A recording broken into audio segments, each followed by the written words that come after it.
할렐루야. 여러분들을 하나님의 말씀으로 인도합니다. 하나님의 생명과 축복과 언약의 말씀으로 여러분의 영혼을 인도합니다. 미가서 5장 7절로 인도합니다. 따라서 하십니다.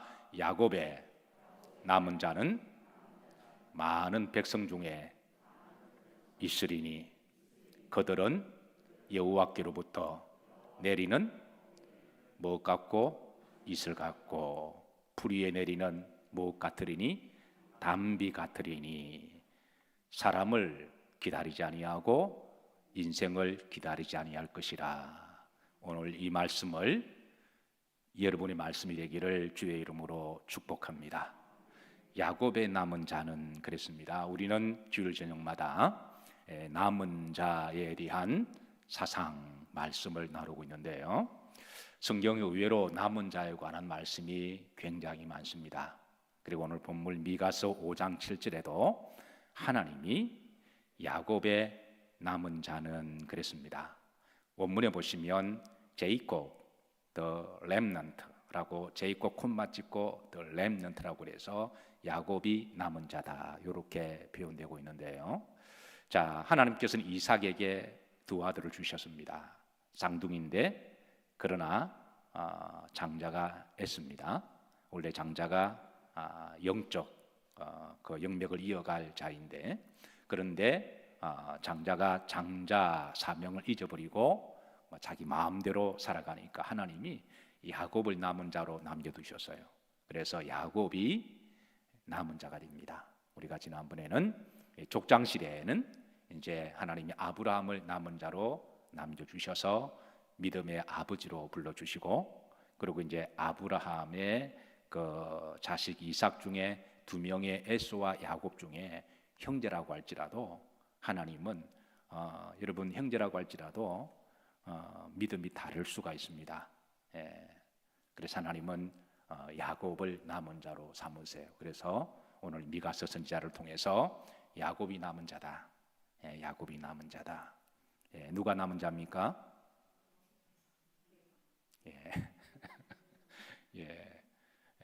남은 자는 눈치도 빨라야 됩니다. 누가 남은 자입니까? 끝까지 남아있는 자가 남은 자입니다.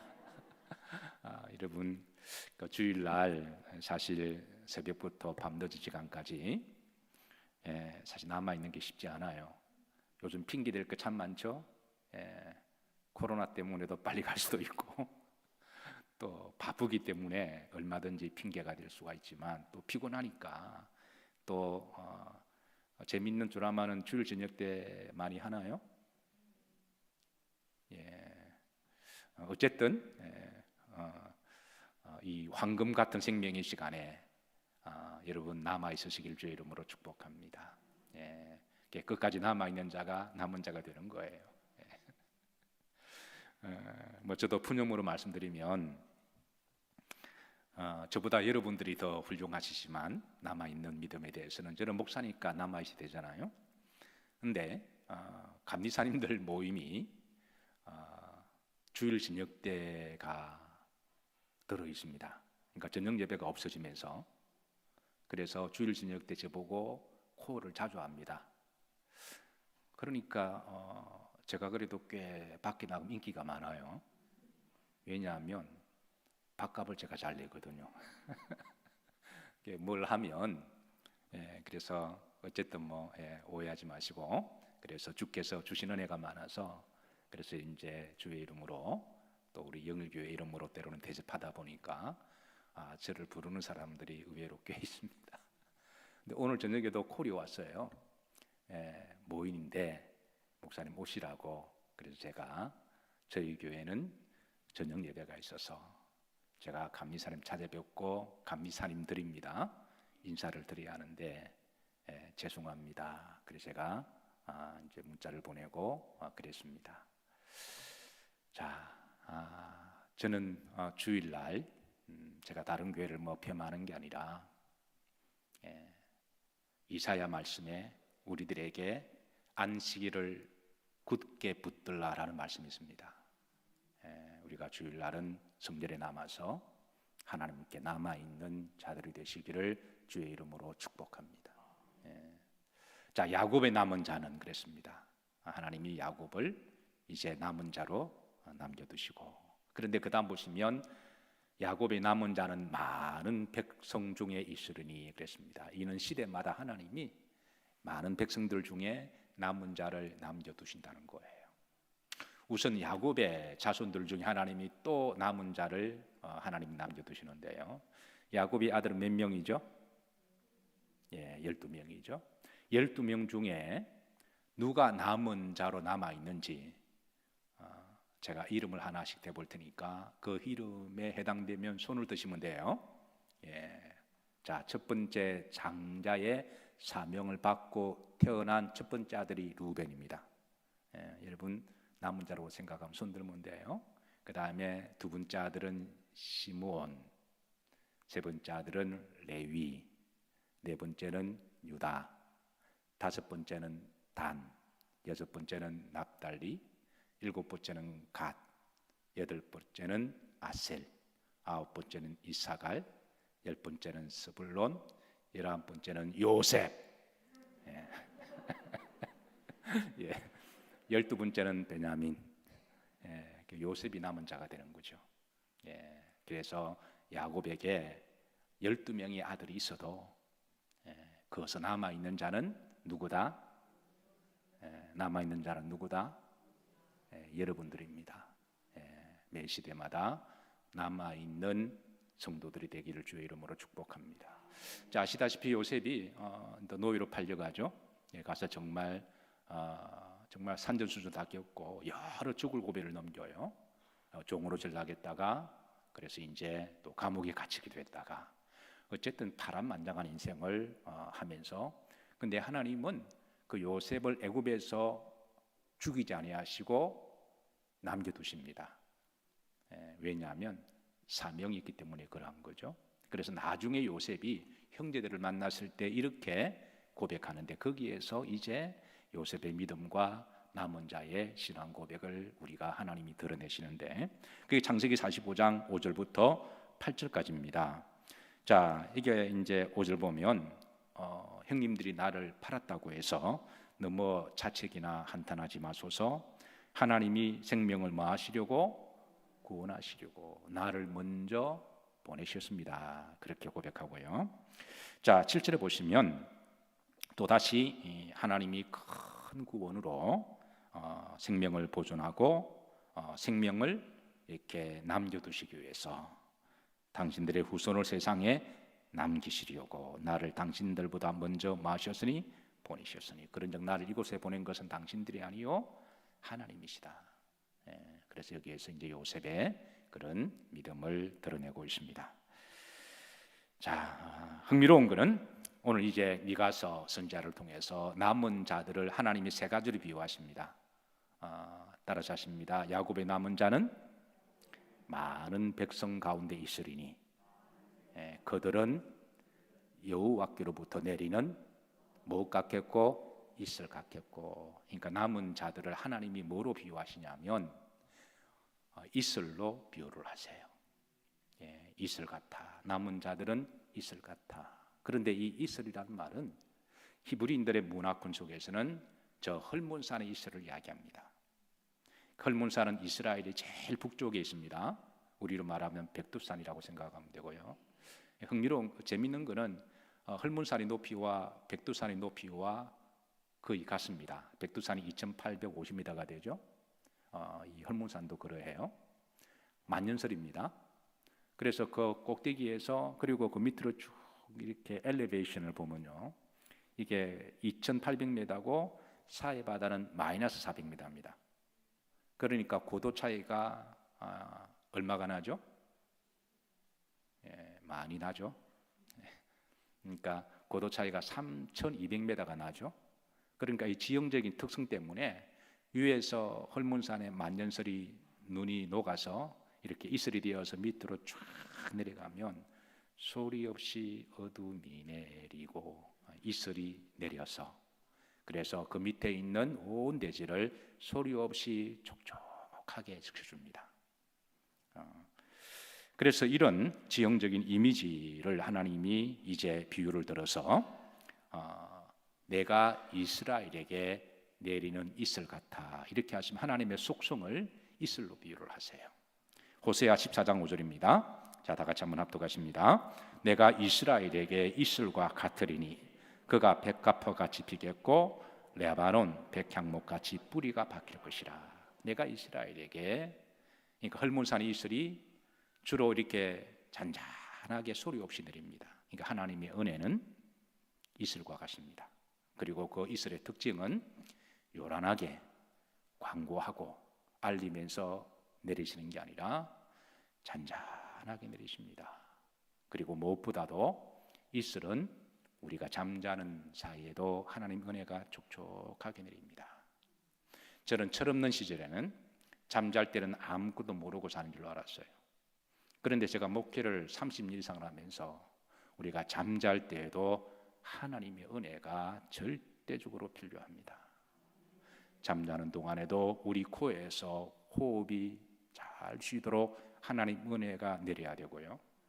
우리 심장이 잘 뛰도록 하나님 은혜로 내려야 되고, 그래서 저는 그 은혜를 발견하고 깨닫고 난 다음부터 하나님이여 잠자는 동안에도 주의 은혜가 이슬처럼 내려지게 하옵시고 헐몬산의 이슬이 있어지게 하옵소서, 그렇게 기도하는데, 여러분 잠자는 동안에도 여러분의 영혼에 하나님의 은혜가 이슬처럼 촉촉하게 내리시기를 주의 이름으로 축복합니다. 네. 자, 이슬은 사람의 눈에 보이지 않습니다. 보이지 않아도 잔잔하게 내리게 하는데요, 남은 자는 이슬과 같은 성도다, 그렇게 하나님 말씀하세요. 교회에서 남아서 말 없이 봉사하고 소리 없이 섬기고 이런 성도들은 이슬과 같은 성도다. 아멘이십니까? 여러분, 교회는 어떻게 세워지느냐 하면 예수님의 피값으로 세워집니다. 교회는 어떻게 성장하느냐, 열심히 전도 열정으로 성장을 해요. 얼마 전에 어느 분이 제게 기쁜 소식이 문자를 보내왔습니다. 목사님, 우리 영일교회 이 타운에, 그래도 이 양재동에서는 제가 말하는 게 아니라 주변 사람들이 하는 말이 구청장이 조은희 집사님이 말했다고 제가 말할 수는 없어요. 근데 하시는 말씀이 이 지역에서는 영일교회가 제일 소문이 잘 났다고 말을 하길래 저도 그렇게 알고 있습니다. 어쨌든 이 지역의 좋은 교회로 그렇게 소문이 나 있어서 감사한 일인데, 이 한신빌라 있잖아요. 한신빌라 있잖아요. 그 재건축 문제로 몇 년 동안에 지금 과정 중에 있는데, 원래는 이제 그 7층까지 올리기로 했다 그러더군요. 하다가 좀 이렇게 좀 중단 상태인데, 그런데 그 옆에 옆동하고 다 큰 단지로 돼 가서, 그래서 세 곳이 이제 합쳐서 15층으로 결정 났다고 제게 문자를 보내오셨어요. 그래서 제가 시간 날 때마다 글로 지나갈 때마다 이제 어쨌든 이제 교회가 부흥되기를 소망하는 마음으로 늘 기도를 했는데, 어쨌든 그게 빨리 이렇게 15층에 올라가고, 또 거기에 우리 성도님들도 여러분들이 계신데 또 거기에 또 지분을 받으셔서 또 장막의 복을 누리시고, 또 이제 그곳을 우리가 열심히 전도해서 교회가 부흥되기를 소망합니다. 어쨌든 열심히 전도합시다.